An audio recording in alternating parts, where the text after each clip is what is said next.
Setting up a wired Ethernet connection with T-Mobile Home Internet can provide a more stable and consistent connection than Wi-Fi.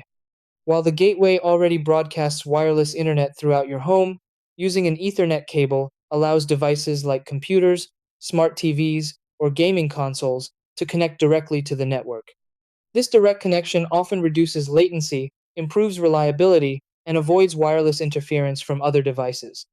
Most T-Mobile gateways automatically create a local network using DHCP, which means your device will receive an IP address automatically once it's connected.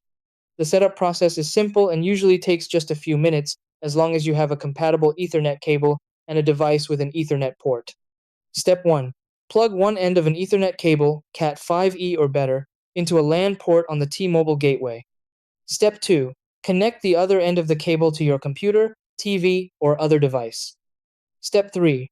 Turn on the device and allow it to automatically receive an IP address from the gateway. Step 4. Restart the gateway if the connection does not work immediately. Step 5. Check that the Ethernet cable is securely connected and not damaged. Step 6. Open a browser and go to 192.168.12.1 to access the gateway settings if further configuration is needed.